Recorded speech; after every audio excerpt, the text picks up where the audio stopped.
Assalamualaikum warahmatullahi wabarakatuh. Salam dan bahagia Bapak Ibu guru hebat. Koneksi antar materi pada modul 1.4 tentang budaya positif. Perkenalkan, saya Novi Anita Wahyuning Tias, calon guru penggerak angkatan 7. Saya mengucapkan terima kasih kepada Ibu Dr. Andas Sri Restu Wahyuningsih MMPD selaku fasilitator CGP angkatan 7 dan Ibu Hermena SPD selaku pengajar praktik CGP angkatan 7 yang telah berbagi ilmu kepada saya sebagai seorang calon guru penggerak. Koneksi antar materi yang akan saya paparkan pada tugas kali ini yaitu tentang filosofi Ki Hajar Dewantara, nilai dan peran guru penggerak, visi guru penggerak, serta budaya positif. Filosofi Ki Hajar Dewantara. Pendidikan adalah menuntun segala kodrat yang ada pada anak, baik kodrat alam maupun kodrat zaman, agar mereka mencapai keselamatan dan kebahagiaan yang setinggi-tingginya. Pendidikan juga menghamba pada murid.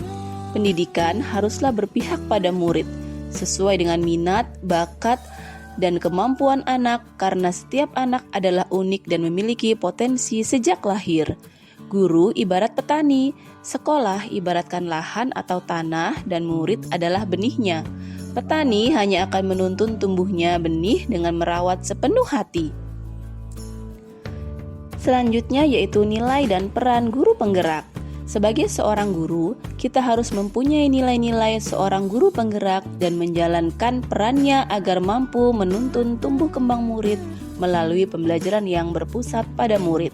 Nilai guru penggerak yang pertama ada berpihak pada murid, kedua mandiri, ketiga reflektif, keempat inovatif, kelima kolaboratif. Nilai-nilai tersebut yang nantinya akan mendukung peran sebagai guru penggerak. Yang pertama menjadi pemimpin pembelajaran, yang kedua menjadi coach bagi guru lain, ketiga mendorong kolaborasi, keempat mewujudkan kepemimpinan murid, lima menggerakkan komunitas praktisi. Visi guru penggerak. Dalam mewujudkan suatu perubahan, diperlukan visi dan langkah-langkah yang tepat dalam mencapainya.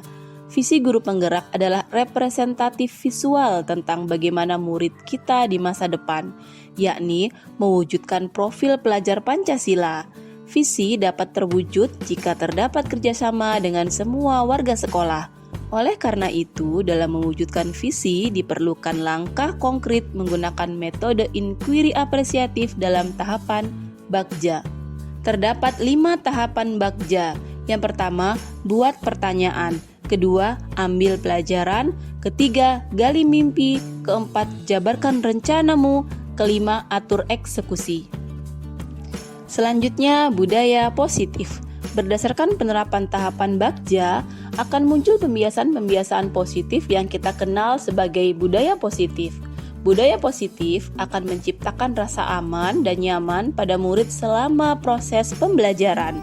Budaya positif akan mendorong murid untuk mampu berpikir, bertindak, dan mencipta sebagai proses memerdekakan dirinya sehingga murid lebih mandiri dan bertanggung jawab.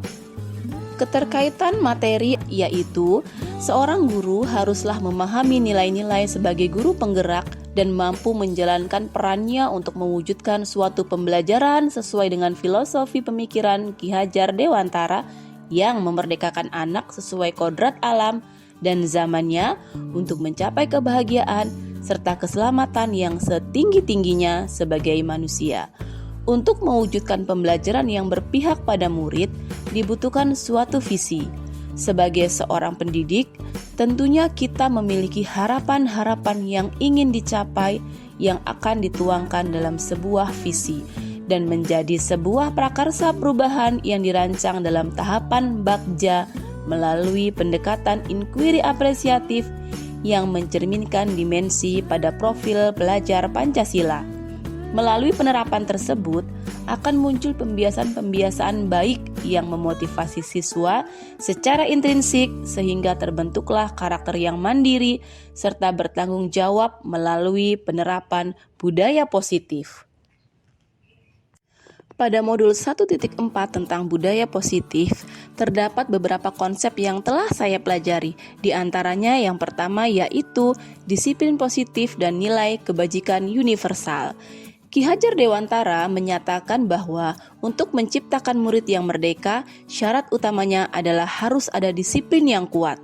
Disiplin yang dimaksud adalah disiplin diri yang memiliki motivasi internal. Jika murid tidak memiliki motivasi internal, maka kita memerlukan pihak lain untuk mendisiplinkan murid atau motivasi eksternal. Seseorang yang memiliki disiplin diri berarti mereka bisa bertanggung jawab terhadap apa yang dilakukannya karena mereka mendasarkan tindakan mereka pada nilai-nilai kebajikan universal dan selaras dengan profil pelajar Pancasila. Konsep selanjutnya yaitu motivasi, hukuman, penghargaan, dan restitusi. Setiap perilaku manusia memiliki motivasi yaitu 1. Untuk menghindari ketidaknyamanan atau hukuman. 2. Untuk mendapatkan imbalan atau penghargaan dari orang lain. 3. Untuk menjadi orang yang mereka inginkan dan menghargai diri sendiri dengan nilai-nilai yang mereka percaya. Hukuman adalah bentuk pengendalian perilaku seseorang yang bersifat memaksa dan menyakitkan sehingga menciptakan identitas gagal. Penghargaan adalah bentuk pengendalian perilaku seseorang dengan memberikan suatu benda atau peristiwa yang diinginkan dengan suatu syarat tertentu. Restitusi adalah proses menciptakan kondisi bagi murid untuk memperbaiki kesalahan mereka sehingga mereka bisa kembali pada kelompok mereka dengan karakter yang lebih kuat. Konsep selanjutnya yaitu keyakinan kelas. Keyakinan yaitu nilai-nilai kebajikan universal yang disepakati secara tersirat dan tersurat, lepas dari latar belakang suku, negara, bahasa maupun agama yang diyakini seseorang. Keyakinan kelas adalah kesepakatan kelas yang dibuat berdasarkan nilai-nilai kebajikan universal serta melibatkan siswa dalam membuat kesepakatannya sehingga memotivasi siswa secara intrinsik. Konsep selanjutnya yaitu kebutuhan dasar manusia. Ketika seorang murid melakukan suatu perbuatan yang bertentangan dengan nilai-nilai kebajikan atau melanggar peraturan, hal itu sebenarnya dikarenakan mereka gagal memenuhi kebutuhan dasar mereka. Ada 5 kebutuhan dasar manusia yaitu 1. Kebutuhan untuk bertahan hidup. 2. Kasih sayang dan rasa diterima. 3. Kebebasan. 4. Kesenangan. Dan 5. Penguasaan. Konsep selanjutnya yaitu 5 posisi kontrol. Ada 5 posisi kontrol yang dapat diterapkan seorang guru, orang tua, ataupun atasan dalam melakukan kontrol. Kelima posisi kontrol tersebut adalah 1. Penghukum, 2. Pembuat rasa bersalah, 3. Teman, 4. Pemantau, dan kelima manajer. Konsep selanjutnya yaitu segitiga restitusi. Untuk melakukan proses segitiga restitusi dalam memecahkan sebuah permasalahan, dibutuhkan tahapan-tahapan sebagai berikut. Yang pertama, menstabilkan identitas. Bagian dasar dari segitiga bertujuan untuk mengubah identitas anak dari orang yang gagal karena melakukan kesalahan menjadi orang yang sukses. Kedua, validasi tindakan yang salah. Setiap tindakan kita dilakukan dengan suatu tujuan, yaitu memenuhi kebutuhan dasar. Ketiga, menanyakan keyakinan.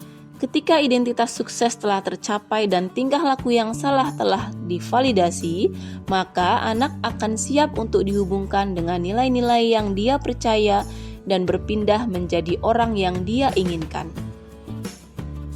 Setelah mempelajari modul 1.4 tentang budaya positif, saya dapat merefleksikan diri yaitu mengenai hal yang menarik bagi saya dan di luar dugaan adalah saat saya mempelajari motivasi perilaku manusia berupa penghargaan.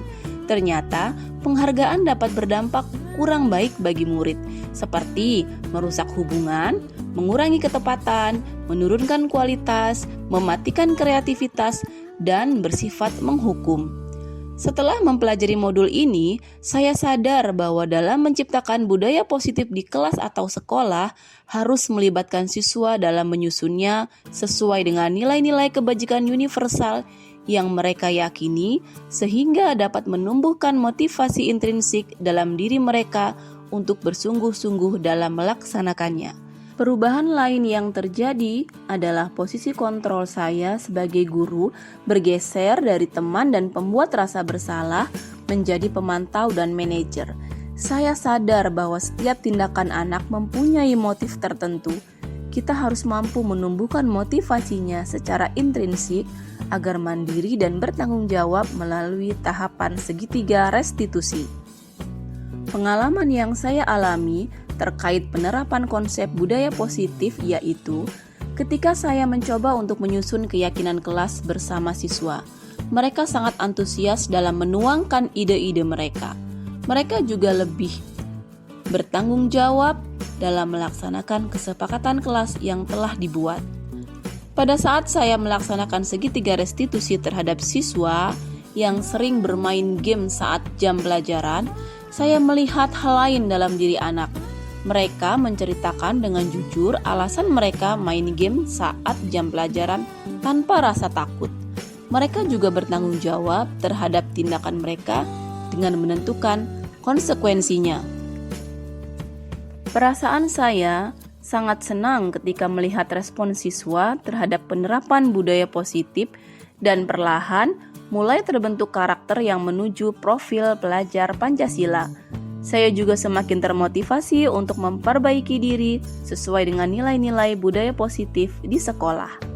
Hal yang sudah baik menurut saya adalah melaksanakan disiplin positif dan keyakinan kelas yang telah memotivasi siswa secara internal sesuai dengan nilai-nilai kebajikan yang mereka yakini. Hal yang harus diperbaiki menurut saya adalah posisi kontrol guru yang selama ini cenderung sebagai pembuat rasa bersalah dan juga teman menjadi posisi manajer. Sebelum mempelajari modul ini, posisi kontrol yang sering saya lakukan adalah sebagai pembuat rasa bersalah dan juga sebagai teman. Perasaan saya ketika melakukan posisi kontrol tersebut yaitu saya merasa tidak tenang dan juga merasa bersalah karena tidak menyelidiki penyebab siswa melakukan suatu tindakan. Selain itu, saya juga terkadang merasa siswa kurang menghargai dan menghormati saya. Setelah mempelajari modul ini, saya mulai merubah posisi kontrol diri menjadi manajer dalam menyelesaikan masalah. Perasaan saya jadi lebih tenang dan lebih dihargai serta dihormati siswa. Perbedaan yang saya rasakan adalah siswa mulai menyadari kesalahannya serta mampu menentukan konsekuensi dari setiap tindakan yang dilakukannya. Sebelum mempelajari modul ini, saya pernah mencoba penerapan segitiga restitusi, namun tidak secara utuh. Ketika menyelesaikan masalah, saya hanya sampai pada tahapan validasi tindakan yang salah. Saya belum menerapkan, menstabilkan identitas, dan menanyakan keyakinan. Saya belum menerapkan, menstabilkan identitas, dan menanyakan keyakinan. Hal lain yang menurut saya penting dipelajari dalam proses menciptakan budaya positif yaitu perlu adanya kolaborasi antara sekolah dengan orang tua siswa dan masyarakat di sekitar. Budaya positif tidak hanya dilakukan di kelas atau sekolah saja, tetapi juga di rumah agar menjadi suatu kebiasaan atau karakter saat berada di lingkungan sekolah maupun lingkungan masyarakat. Demikianlah tadi koneksi antar materi pada modul 1.4 tentang budaya positif. Terima kasih. Wassalamualaikum warahmatullahi wabarakatuh. Salam dan bahagia, Bapak Ibu guru hebat.